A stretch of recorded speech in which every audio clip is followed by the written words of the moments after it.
ndizira kumagitara nditi chiimba pepe kasuno kubasa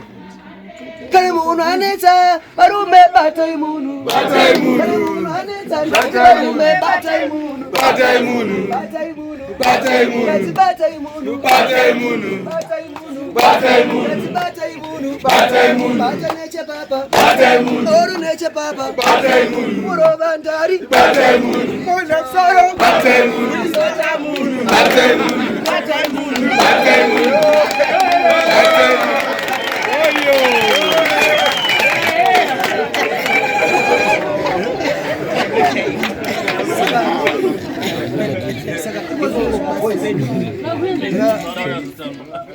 chakabudisa album nyowani kukupisa anditi isapo ironzi tsapo saka imemika chikumbiro changu ndikuzvona kana mabuda pana pano mapedza chikoro chenyu anditi kugadzirisana uko atidi kukode muchidzoka pano ndizoka ukazodzoka pano futi ka tonoti hauchagadzirisika katoita sei batai munhu saka ndo chikumbiro chedu kuti pano chikoro takatadzirana nechi society ndavatigarisana nawo dzimwe nguva takatadza dzimwe nguva tina kutadza zviriko zvinooneka nditina havasi vese vane mhosva fa pamwe atorina mhosva asi mwari nenguva ndo zvinoitisa kusakasa kuti zvodaro saka tinokumbirisa chikumbiro kuti kana wabuda ngava amnesty kana wapedza sentence kumba nemudzimai wogarisana zvakanaka nevamwe wada kujoina band unoya ndio pati anoimba uyu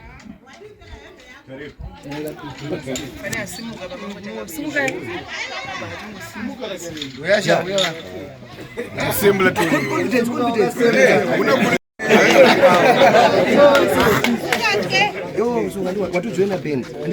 ava vanhu vabhadhara mari dzavo kukuona uruimba nena ndiro imba kaunofarira kaunogona confident varume pane murume apotsa homwe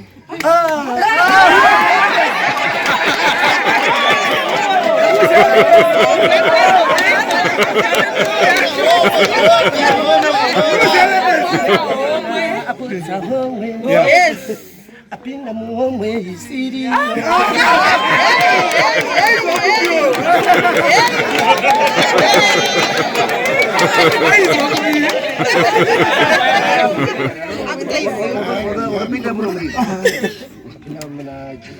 muna Julai nenge ya buda ndoze kabisa saka wakai pari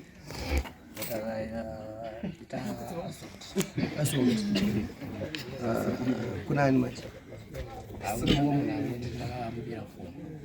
kazi wana kungozira kupotsa humwe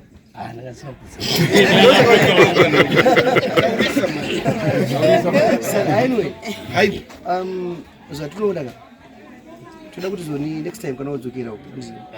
even usangofungidzirika kuti wapotsa humwe usarwane nevanhu